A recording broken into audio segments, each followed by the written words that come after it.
श्रोते हो नमस्कार. स्पंदन वृत्त आणि व्यक्तींचं ह्या कार्यक्रमात आपल्या सर्वांचं मनपूर्वक स्वागत. श्रोते हो, साहित्यिक आणि साहित्य निर्मिती कशी झाली हे ऐकण्याची आपल्या रसिक श्रोत्यांना नेहमीच उत्सुकता असते. म्हणूनच साहित्यिकांनी व्यक्त व्हावं आणि आपला साहित्य प्रवास उलगडून दाखवावा आणि मनाच्या लेखणीची अनेक स्पंदनं आपल्यासमोर मांडावीत. त्यासाठीच स्पंदन वृत्त आणि व्यक्तींचं ह्या कार्यक्रमाच्या माध्यमातून आजवर आपण अनेक साहित्यिकांना आमंत्रित केलेलं आहे. नुकतंच 97व साहित्य संमेलन अमळनेर येथे 2, 3, 4 फेब्रुवारीला आयोजित केलेलं आहे. त्याच निमित्तानं अनेक मान्यवर साहित्यिकांच्या भेटी आपण घडवून आणणार आहोत. त्यापैकीच आज खानदेशातील ज्येष्ठ असे सेवानिवृत्त शिक्षक आणि साहित्यिक श्रीयुत अशोक निळकंठ सोनवणे यांना आपण आज आपल्या स्टुडिओमध्ये आमंत्रित केलेलं आहे. चला तर जाणून घेऊया त्यांचा साहित्यिक प्रवास. सर नमस्कार, स्वागत आहे आपल्या स्टुडिओमध्ये. नमस्कार सर, आपले अनेक प्रकाशित साहित्य जवळजवळ 1977 पासून आपल्या लेखनाला सुरुवात केलेली आहे. मग नीलअंश आपला काव्यसंग्रह असेल किंवा माया आणि इतर कविता, रूप अरूपांचे आपलं काव्यसंग्रह आहे. अनेक आपण सुलभ निबंध लिहिले आहेत. सोन्याच्या वाटा हा कथासंग्रह आहे. बालकाव्य असेल, चरित्र, बालनाट्य आणि बालकविता अशा अनेक प्रकारच्या साहित्याची मांडणी आपल्याकडून झालेली आहे. नेमकी लेखनाची सुरुवात आपण कधी केली आणि लिहावं असं आपल्याला कधी वाटलं? साधारण 1972-73च्या आसपास मी प्रताप कॉलेज अमळनेर इथे शिकत असताना BSc ला असताना सुरुवात झाली लेखनाची. तिथल्या कॉलेजच्या वार्षिक अंकांमधून सुद्धा त्यावेळेला काही कविता वगैरे लिहिल्या आणि त्याचप्रमाणे लहानपणापासून चोपड्याचे देखील एक नगर वाचन मंदिर म्हणून आता ते शतकोत्तर अशा प्रकारची लायब्ररी आहे. ती त्या ठिकाणी दरवर्षी व्याख्यानमाला असायची. अगदी आदरणीय कुसुमाग्रजांपासून तर बऱ्याच मोठी मंडळी त्या ठिकाणी यायची आणि त्यामुळे सुद्धा अनेक प्रकारच्या वेगवेगळ्या अशा प्रकारच्या कल्पना डोक्यात यायच्या आणि थोडासा शहराचा देखील आणि माझा देखील तो याचा व्याख्यानाचा कान त्या ठिकाणी तयार झाला असल्यामुळे जसं सुचलं तसं लिहित गेलो. सुरुवातीच्या काळात साधारणतः 77ला माझं पहिलं पुस्तक आलं. तर त्यावेळेला उत्तम कोळगावकर, निळकंठ महाजन आणि आम्ही साधारणतः एकाच वेळेला 74 साली इथे जळगावला BEd ला होतो आणि त्या काळात सुद्धा अशा वेगवेगळ्या प्रकारच्या मैफली व्हायच्या. आणि त्याचबरोबर मी ज्यांच्या घरात राहायचो ते प्राचार्य प्रसरा चौधरी हेच कॉलेजचे त्यानंतर प्रिन्सिपाल झाले BEd कॉलेजचे. त्यांच्या घरातच मी राहत असल्यामुळे आणि त्यांच्याकडे आदरणीय नाधू महानवरांचं येणं जाणं असल्यामुळे दर आठवड्याला एक वेगळ्या प्रकारची साहित्यिक अशा प्रकारची त्या ठिकाणी मेजवानी मिळायची आणि लिहायला त्या ठिकाणी अशा प्रकारची प्रेरणा देखील मिळत असे. आणि त्यानंतर मग 77 साली निळकंठ महाजनांच्या पहाटबरोबर माझा हा नीलअंश नावाचा कविता संग्रह त्या ठिकाणी प्रकाशित झाला. उत्तम कोळगावकरांचं त्याला मुखपृष्ठ होतं आणि बऱ्यापैकी वृत्तपत्रांनी त्याची दखल घेतली आणि नंतर मग मी थोड्या गद्यलेखनाकडे वळलो. कारण किशोर किंवा इतरही जी काही लहान मुलांची मासिकं असायची त्याच्यामध्ये कविता वगैरे त्या ठिकाणी किंवा कथा वगैरे अशी प्रसिद्ध व्हायला लागल्यानंतर मग मला जी काही मी त्या ठिकाणी लहान मुलांसाठी नाटकं लिहिलीत, बालनाट्य, त्याच्यातल्या एकाला महाराष्ट्र शासनाचं पृष्ठभूमी निर्मितीचा पुरस्कारही मिळाला. तो त्याबरोबर आणखीन जे काही चालना मिळाली त्यामुळे मग मला ती जी बालनाट्य होती ती आकाशवाणीवरून देखील सादर झाली आपल्या जळगावच्या आकाशवाणीवरून. त्यामुळे मी शिक्षक असल्यामुळे विद्यार्थ्यांची टीम घेऊन या ठिकाणी 3 वेळा ती बालनाट्य या ठिकाणी सादरी केली गेली आणि मग ती साकेत प्रकाशनच्या बाबा भांडांना आवडली. त्यांनी मग त्याबरोबर माझी लहान मुलांची 6 पुस्तकं प्रकाशित केली आणि त्यानंतर मग मी लिहित राहिलो. सर, बालनाट्य हा तसा खूप मोठा विषय आहे आणि आपल्या खानदेशात बालनाट्याची परंपरा चांगल्या प्रकारे सुरू आहे असं मला वाटतं. आपलं काय मत आहे? आपण एक शिक्षकही होतात आणि बालनाट्य ही आपण बसवली, त्याला पुरस्कार देखील मिळाले. बंडू जातो त्याच्या वंश हे बालनाट्य असेल किंवा बंडू नाटक करतो, रविवारच्या शोधात बंडू, या प्रकारची बालनाट्य आपण लिहिली. आपला काय अनुभव होता सर? एक शिक्षकही आपण होतात आणि मुलांना पण आपण ह्या प्रकारची गोडी लावलीत. मी जरी वर्गात विज्ञान आणि गणित शिकवत असलो तरी माझी आवड ही सगळी जी होती ती साहित्यातली असल्यामुळे जे काही लिहिलं लहान मुलांसाठी ते लहान मुलांच्या वयोगट लक्षात घेऊन, त्यांची मानसिकता लक्षात घेऊन आणि थोडंसं मनोरंजन, थोडंसं प्रबोधन अशा अर्थाने त्या ठिकाणी ती बालनाट्य तयार झालीत आणि प्रकाशित देखील झालीत. याचा आनंद आहे. सर, आपले कविता संग्रह देखील प्रकाशित झाले, लोकांना ते भावले.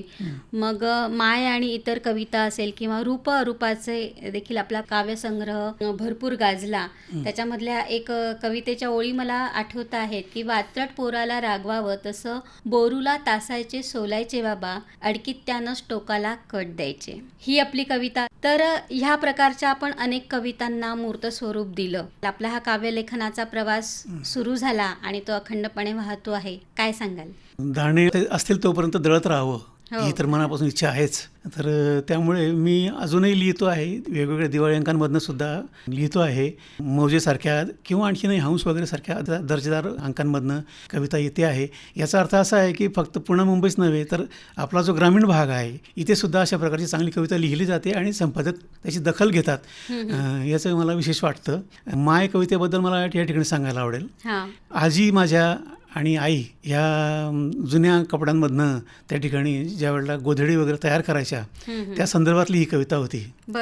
आणि त्या कवितेचं एक वैशिष्ट्य होतं की त्याच्या संदर्भात मला आदरणीय कुसुमाग्रजांनी ब्लर्ब दिलं. त्याचबरोबर त्याच्या अक्षर चळवळ मुंबईच्या अरुण म्हात्रे, अशोक नायगावकर या सगळ्या मंडळींचं त्या ज्या वेळेला चोपडाला कविता वाचन झालं 5 कवींचं एकत्र कवितेच्या गावात जावे या संदर्भात, तर त्यावेळेला त्यांना ही कविता खूप आवडली आणि त्यांनी त्याचे स्क्रिप्ट माझ्याकडनं नेलं आणि गोव्याच्या साहित्य संमेलनामध्ये मायचं पोस्टर त्या ठिकाणी तयार करून ते प्रकाशित केलं. त्याला सुप्रसिद्ध चित्रकार श्रीधर अंबोरेंच्या 3 चित्रांची देखील त्या ठिकाणी जोड होती आणि पुस्तक जे होतं माय आणि इतर कविता त्याला आदरणीय महानवरदादांची विस्तृत प्रस्तावना होती. आणि त्याचं वैशिष्ट्य असं की आनंद यादवांनी माझ्या या पोस्टरचं मोठं कौतुक करून त्यांच्या स्वतःच्या अभ्यासिकेत ते लावलं. याचा मला विशेष आनंद वाटतो. साधारणतः या पोस्टरच्या देखील 2 आवृत्त्या झाल्या आणि जी कविता होती माय तिला खरं प्रसिद्धी कवितारतीने म्हणजेच पुपाजी किंवा पुरुषोत्तम पटेल ज्यांना आम्ही अण्णा म्हणतो त्यांनी त्या ठिकाणी तिचं खूप कौतुक केलं. मला 2 पानाचं पत्र देखील आलं भरभरून. अशा प्रकारचं वेगवेगळ्या वेळेला वेगवेगळ्या पत्रांनी त्याचं खूप कौतुक होत गेलं. सर, आमच्यासाठी सादर करा ना माय कविता, आम्हाला आवडेल. या कवितेसाठी साधारणतः इंदिरा संत, इंद्रजित भालेराव, आदरणीय पु ल देशपांडे, भालचंद्र नेमाडे, पुपाजी, श्रीपाल सबनीस आणि स्वर्गवासी भाजक कविमंडन सर यांनी खूप कौतुक केलं. अगदी माझा पत्ता नसेल तर प्रकाशकांना त्या ठिकाणी पत्र लिहायचे आणि प्रकाशक मग ते पोस्टाच्या पाकिटात घालून मला त्या ठिकाणी त्यांचे आशीर्वाद पाठवायचे. अशा आपल्या आठवणी या कवितेशी निगडीत आहे. आम्हाला ऐकायला आवडेल ही कविता. तर सदा न कदा काही ना काही उद्योग चालूच असे मायचा, तिचा हात कधीही रिकामा नसे. थंडीचे दिवस येण्याआधी सुरू व्हायचं तिचं घरातनं गोळा करणं, सरकवलेले नेसू, कधी चिंध्या झालेली पांघरुणं किंवा असंच काही अडगळीतनं किंवा घराच्या कान्याकोपऱ्यातनं काढणं. कुठल्या तुकड्यात काय टाकावं यंदा याचा अंदाज घेत पावसा पाण्यापूर्वी बी बेवारा गोळा करणाऱ्या कष्टाळू कुणब्यागत तिचे चालूच असे सतत काही बाही हे ते. तिचे सराईत हात गुण्या न वापरता नंतर कापू लागत जुन्या नेसूंचे चौकोनी तुकडे व्यवस्थित विटलेल्या रंगांचे, तरीही मनाला चिकटलेल्या आठवांचे. गेल्या दिवाळीला ह्यांनी घेतलेलं हे लुगडं, हे दादानं भाऊबीजेला कोकिळेच्या सालात, किती भांडले मी ह्यांच्याशी या चादरी करता त्या दिवशी दारावर विकायला आली असता, इत्यादी इत्यादी. अशा नक्षी आणि रंगांशी लगडलेल्या गोतावळ्यांच्या त्या सुखद आठवणींनी भरून आलेलं काळीज माय अलगद डोळ्यातनं सांडायची. भानावर आली माय की त्या चिरकुटांना नीट धुवायची, स्वतःच्या मना इतकं निर्मळ लख करायची. वावरातला बिचवा कुंदा काढून बांधबंदिस्ती केल्यावर काळ्या शार तुकड्याकडं बघून कुळानं प्रसन्न हसावं तशी ती हसायची. मग माय पिळदार जाड दोऱ्याचा रीळ उलगडायची. जमिनीवरनं घरंगळणाऱ्या भेंडोळ्याबरोबर थोडीशी भूतकाळात निघून जायची. तिच्या जीवाची घालमेल व्हायची. दातानं धागा रेळापासून तोडताना परत ती वर्तमानात परत यायची. एकावेळी 2 सुया ती ओवून ठेवायची. दोऱ्याच्या लांबत्या टोकाला पक्की दुहेरी गाठ मारायची. ठरल्या बेताच्या करारी खुणगाठी मारायची. तिची सवय तशी जुनीच असायची. मग माय जुनं पातळ जमिनीवरनं पसरायची. अर्ध वास्तुशास्त्रज्ञाच्या नजरेनं त्यावरनं चौकोनी निर्मळ तुकडे मायेनं मनाजोगी अंथरायची. या तुकड्यांना ती पुरण का म्हणायची हे आम्हाला पुरणपोळीची पुढं हटवल्यावर आपोआप कळायचं. जाडसर पुरणाचे 2-3 थर टाकून माय वरनं उरलेलं अर्धपातळ अलवार झाकायची. मग कसबी कलाकारासारखे तिचे हात झपाझप चालायचे. मनात गुपीत साठवावं तशी ती पुरण मध्ये कोंडीत गोधडी उघड्या बाजू शिवून बंद करायची आणि पुरणाला का कुणास ठाऊक पण आपण पूर्ण सुरक्षित आहोत असं उगीचच वाटून जायचं. वा, खूप छान. सर, आपण जवळजवळ 1977 पासून लेखनाला सुरुवात केलेली आहे. जवळजवळ 45-46 वर्ष आता आपल्या या लेखणीला झालेली आहे. आपण आपलं लेखन जे मागचं आपण केलेलं आहे, तर जेव्हा आपण आपलं जुनं लेखन वाचता तेव्हा आपल्याला काय जाणवतं? सुरुवातीच्या नीलवंश हा जो माझा संग्रह 77ला प्रकाशित केला, तर तो नंतर वाचताना काही गोष्टी जाणवल्या. त्याच्यात प्रकर्षाने थोडं मुरलेपण कमी आणि कच्चेपण अधिक अशा काही गोष्टी मला स्वतःला जाणवल्या. आणि एक बरं झालं की त्याचं फार प्रसार नाही झाला, परंतु वर्तमानपत्राने त्याच्या नोंदी मात्र त्यावेळेला चांगल्या घेतल्या गेल्या. आणि पु ल देशपांडेंचं त्याच्यावरचं जे पत्र होतं ते तर अविस्मरणीय होतं की अशा म्हणजे भावावस्थेत गेल्यासारखी ही कविता तुम्ही लिहिल्यासारखी मला जाणवते. आणि अलीकडे खूप कविता लिहिली जाते, त्याच्यामध्ये ती विशेष अशा प्रकारची वाटते. असे काही चांगले कार्यक्रम झाले. आणि अलीकडे गेल्या NCERTचा सिलेबस सुरू होण्याच्या अगोदर सावित्रीबाई फुले उत्तर महाराष्ट्र विद्यापीठाच्या FYBAच्या पुस्तकामध्ये माझ्या 6 कवितांचा समावेश झाला. आणि त्याचबरोबर MAच्या इंग्रजीच्या पुस्तकासाठी माझं रूप अरूपाचे हे भाषांतरासाठी त्या ठिकाणी संदर्भासाठी घेतलं गेलं. तर या सगळ्या गोष्टींचा आनंद आहे.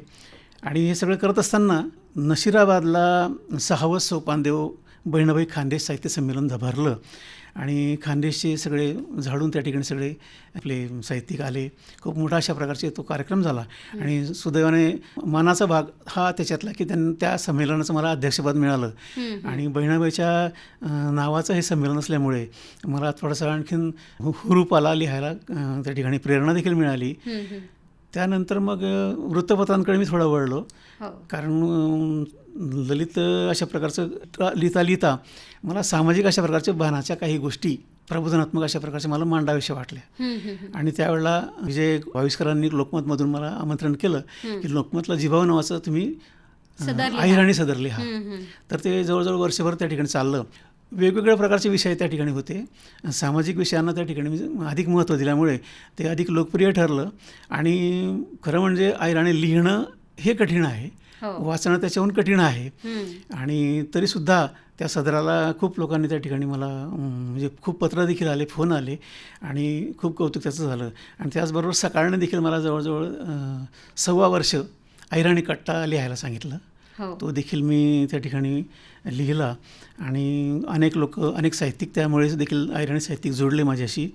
असा तो एक चांगला भाग आहे. आणि त्यानंतर मग मला असं जाणवलं की गावात जशी एक व्याख्यानमाला चालते आहे तसं आणखीन एखादी व्याख्यानमाला सुरू करण्यासाठी काय करता येईल. तर मी महाराष्ट्र साहित्य परिषद पुणे यांचे जळगाव जिल्ह्याचे प्रतिनिधी प्राचार्य डॉक्टर तानसेन जगताप यांच्याशी संपर्क साधला. आणि त्यांना म्हटलं की चोपड्याला आम्हाला एक शाखा द्या. आणि मी त्यांना 100 लोकांचे नावं वगैरे पाठवले की हे सभासद होऊ इच्छितात. तर अशा प्रकारचं एक चांगल्या अशा प्रकारची स्मृतिजन व्याख्यानमाला म्हणून ज्यांचे कोणी गेलेले असतात, परंतु त्यांच्या आठवणी त्या ठिकाणी जागवण्यासाठी त्यांना थोडाफार म्हणजे प्रायोजकत्व घ्यायची इच्छा असते.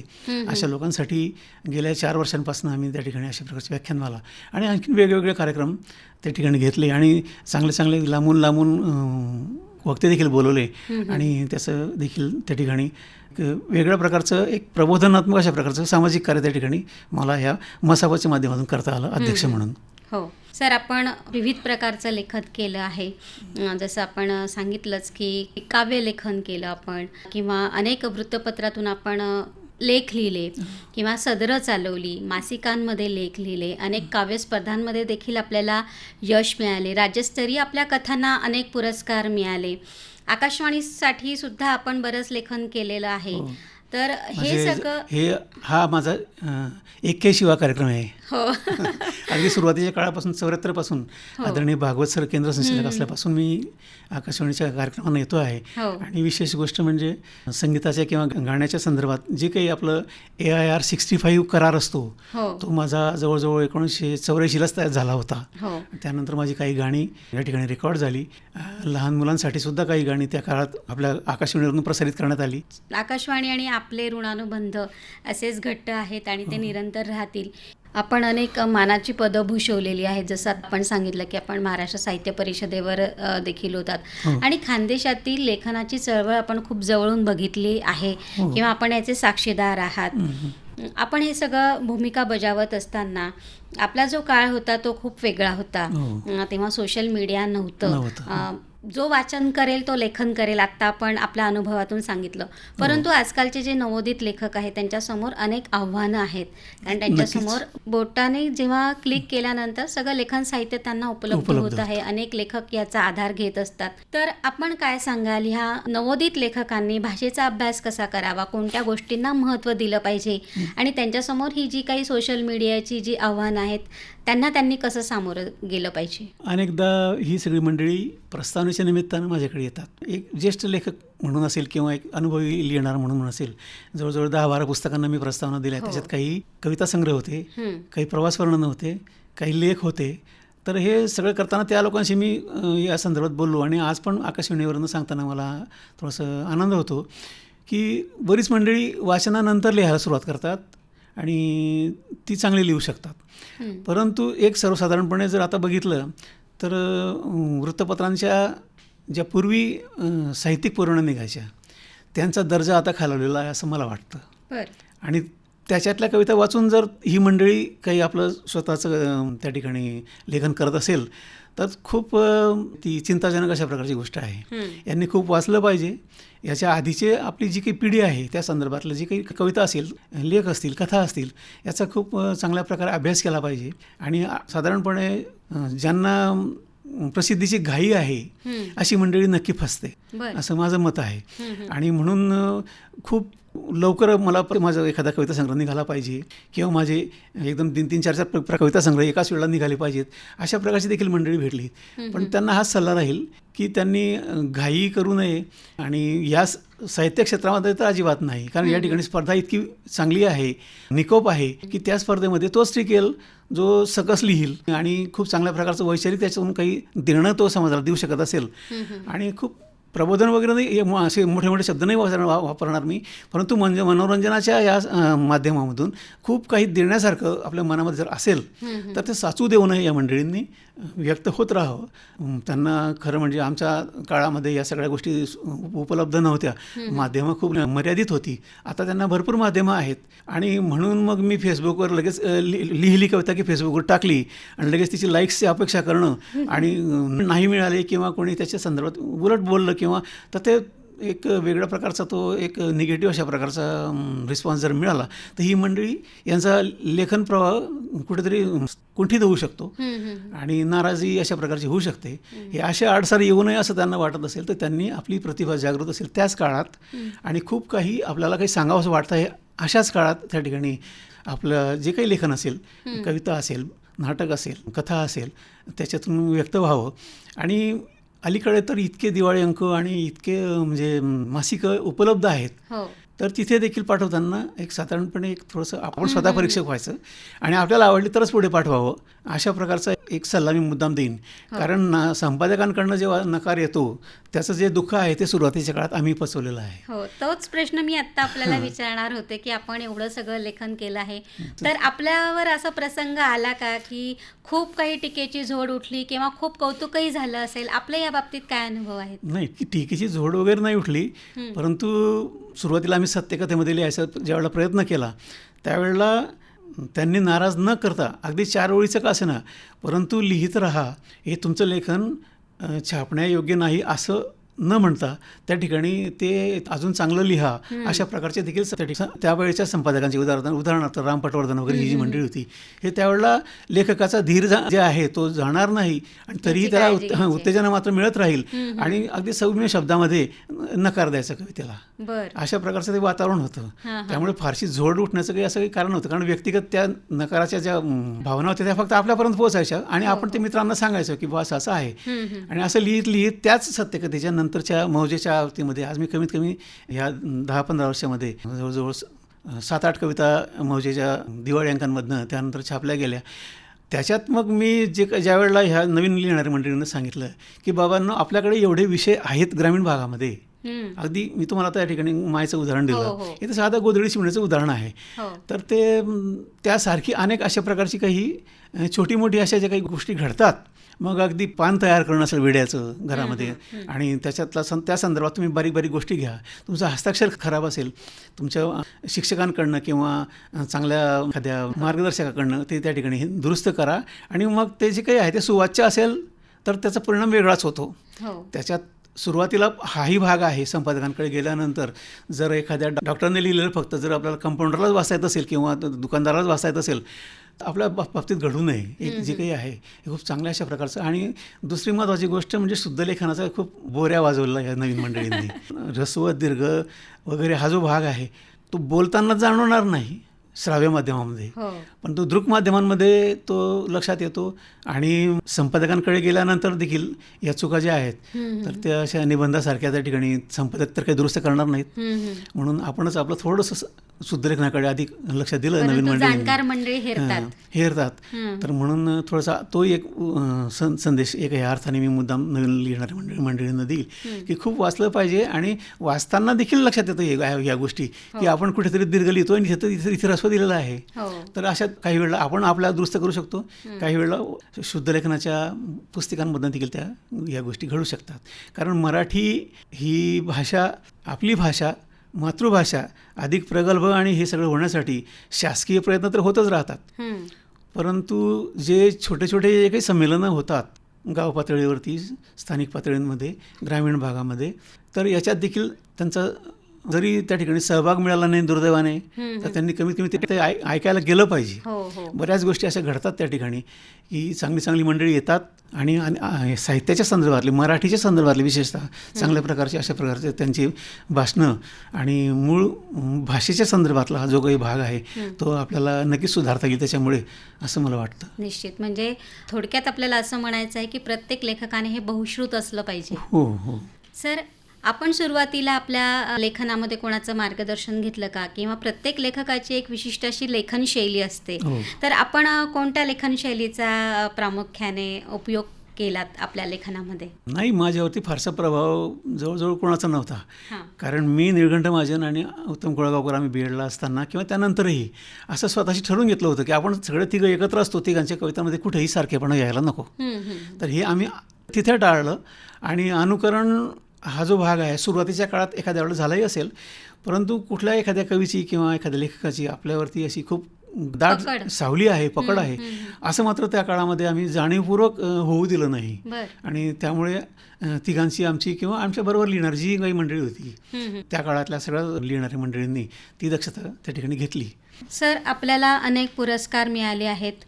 त्यापैकी मग महाराष्ट्र शासनाचा राज्य पुरस्कार असेल, महाराष्ट्र शासनाचा मराठी वाङ्मय पुरस्कार, अंधश्रद्धा निर्मूलन समितीचा कार्यगौरव शिक्षक पुरस्कार, अनेक वृत्तपत्रांनी देखील आपल्याला पुरस्कार प्रदान केले. सूर्योदय सर्वसमावेशक मंडळाचा खानदेश गौरव पुरस्कार आपल्याला मिळाला. यशवंतराव दाते स्मृती संस्था वर्धाचा संत भगवान बाबा काव्यसंग्रह पुरस्कार मिळाला. अंकुर साहित्य संघाचा देखील अक्षर तपस्वी पुरस्कार आपल्याला मिळाला. कवी नारायण शिरसाळे स्मृती राज्यस्तरीय पुरस्कार असेल किंवा मग मराठी साहित्य परिषद पुणे शाखेचा बहिणाबाई पुरस्कार, असे अनेक पुरस्कार आपल्या नावावर आहेत. जेव्हा पुरस्कार मिळतो तेव्हा आपण काही वेळापूर्वी सांगितलं की निश्चितच प्रत्येक लेखकाची प्रेरणा वाढते लेखन करण्याची. आपला मनाच्या जवळचा पुरस्कार कोणता आणि एखादा पुरस्कार जेव्हा आपल्याला प्रदान झाला तेव्हा अशी काही आठवणीतला प्रसंग, आठवणीतला भावस्पर्शी आठवण आपल्या मनामध्ये आहे का? साधारण वर्ध्याला त्या ठिकाणी तिथला एक यशवंतराव दाते पुरस्कार मला मिळाला. तो माझ्या आवडते कवी फमू शिंदेंच्या हस्ते मिळाला आणि माझ्या रूप अरूपाचे या संग्रहाला मिळाला. हा जो संग्रह आहे रूप अरूपाचे, हा अर्धा आईला अर्पित केलेला आहे, अर्ध्या कविता आईवरच्या आहेत, अर्ध्या दुसऱ्या सामाजिक कविता आहेत. याचं जे ब्लर्ब आहे ते ग्रामीण साहित्यिक आपल्या जळगावला जिल्हा निबंधक होते श्रीकांत देशमुख साहेब, तर त्यांनी ते ब्लर्ब वगैरे देखील लिहिलं आणि माझ्या त्या पुस्तकाच्या प्रकाशनाला देखील ते चोपड्याला आले. राजन गवस सरांच्या हस्ते त्या पुस्तकाचं प्रकाशन झालं आणि पुरुषोत्तम पाटील ही सगळी जी मंडळी आहेत ही सगळी त्या कार्यक्रमाला उपस्थित राहिली. जळगावचे सगळे साहित्यिक त्या ठिकाणी उपस्थित होते. हा पुरस्कार ज्यावेळेला मिळाला त्यावेळेला मला खूप आनंद झाला. याचं कारण असं होतं की त्या पुस्तकाची दखल फारशी सुरुवातीच्या काळात घेतली गेली नव्हती आणि योग्य व्यक्तींपर्यंत ते पुस्तक श्रीरामपूरच्या शब्दालय प्रकाशनचं होतं. ते वितरक होते परंतु चांगल्या योग्य त्या अशा प्रकारच्या मासिकांपर्यंत किंवा टीकाकारांपर्यंत ते पोचलं नाही. त्या काळात हा पुरस्कार त्यांनी दिला, त्यामुळे मला त्यांचं खूप त्या पुरस्काराचं कौतुक आहे. आणि त्याचबरोबर शिक्षक म्हणून मला ज्यावेळेला दादोजी कोंडदेव पुरस्कार भुसावळच्या बियाणी ब्रदर्सने दिला तर त्याचं वैशिष्ट्य असं की तो पुरस्कार जाहीर होईपर्यंत मला माहीत नव्हतं की कारण त्यांनी कुठलाही प्रस्ताव मागवलेला नव्हता. बर. पण तो जाहीर झाला, जिल्हा पुरस्कार होता. तसा तर जिल्हा परिषदचा देखील मला जिल्हा पुरस्कार होता, पण त्याच्याहून तो मला अधिक चांगला म्हणजे मोठा वाटला. याचं कारण हेच की कुठलाही प्रस्ताव न मागवता त्या सदर शिक्षकाची विद्यार्थ्यांकडून शिक्षकांकडून परस्पर ज्याला प्रस्ताव द्यायचा त्याला माहिती न पडता अशा प्रकारची चौकशी त्या ठिकाणी झाल्याची नंतर मग मला कळलं. सर, प्रस्तावना लेखन आपण बऱ्याच पुस्तकांना केलेली आहे. हो. कडुगोड लेख असेल, तळमळ, देखणा दक्षिण, मायबाप असेल, आई, उन्ह तापली र, नर्मदेची वाघीण, पाखरा उड उड रे, पेरला ओंकार, संस्कृतीचं वऱ्हाड आणि जीवन खुणा ह्या काव्यसंग्रहाला देखील आपण प्रस्तावना लेखन केलेलं आहे. अभ्यासक्रमामध्ये आपल्या पुस्तकांचा समावेश झाला आहे. MA इंग्रजी रूपाचे भाषांतरासाठी आणि FIBAसाठी उत्तर महाराष्ट्र विद्यापीठात आपला ह्या कवितांचा देखील समावेश झाला आहे. तर इथपर्यंत जेव्हा एखादा लेखक पोचतो तेव्हा तो मार्गदर्शकाच्या भूमिकेमध्ये असतो. त्याला एक अलिप्त राहून हे सगळं बघायचं असतं आणि एक त्याला तो कुठेतरी सुखावत देखील असतो. इथपर्यंत येताना आपण नवोदित जे आपले लेखक आहेत त्यांना या माध्यमातून आपण काय सांगाल, काय सूचना द्याल, किंवा त्यांनी कोणत्या प्रकारची काळजी घेतली पाहिजे, भाषेची कशी काळजी घेतली पाहिजे, आपलं काय मत आहे? आता पुस्तकांचं स्क्रिप्ट घेऊन आल्यानंतर आपण त्यांना काही सांगू शकत नाही, कारण ती त्यांची शेवटची स्टेपला आलेली असतात. परंतु जे सल्ल्यासाठी येतात किंवा मला पुस्तक काढायचं आहे त्यांना आपण सांगू शकतो की बाबा रे, हे तू स्वतः एकदा पुन्हा वाच आणि आणखीन माझ्याशिवाय आणखीन एखाद्या दुसऱ्या माणसाकडे त्या ठिकाणी ते दाखव. आणि नंतर मग तुला जर असं वाटलं प्रकाशना योग्य झालं आहे तर त्यावेळेला सुद्धा जास्त घाई न करता एक त्यातल्या त्यात चांगले प्रकाशक जर मिळाले, कारण अलीकडे कविता खूप लोक लिहितात आणि कमी लोक वाचतात असं एक व्यस्त गणित आहे आणि त्यामुळे पुस्तकं कमी खपतात, हा त्याचा परिणाम आहे. तर हे सगळं होत असताना नुसतीच आपण पुस्तकं काढायची आणि ती घरामध्ये थप्पी मारून ठेवायची, यालाही काही अर्थ नाही आहे. आणि तर ती अपरिपक्व असतील आणि योग्य त्या टीकाकाराकडे गेली तर त्या ठिकाणी मारही सहन करावा लागतो एक वेगळ्या अशा अर्थाने. तर तो एक जो भाग आहे नाराजीचा तो त्यांच्या वाट्याला येऊ नये म्हणून त्यांनी, मी आता मागे थोडंसं बोलतो या संदर्भात की व्याकरण हा जो भाग आहे हा खूप म्हणजे एक मराठी भाषेचं ते एक वेगळ्या प्रकारचं एक अलंकरणच आहे आणि ते लिहायचं असेल तुम्हाला तर त्याचा खूप कसोशीने नक्कीच अभ्यास केला पाहिजे. तर आज आपण इथे आलात आणि आपला साहित्य प्रवास अतिशय उत्तमरित्या आम्हाला उलगडून दाखवलात, आम्हाला मार्गदर्शन केलं. अशाच आपल्या लेखन प्रवासाला जळगाव आकाशवाणीतर्फे शुभेच्छा देते. आपलं उर्वरित आयुष्य असंच निरोगी, निरामय आणि लेखनमय व्हावं किंवा लेखनवर राहावं यासाठी देखील ईश्वराकडे सदिच्छा चिंतिते. आपण आलात त्यासाठी मनापासून आभार, धन्यवाद.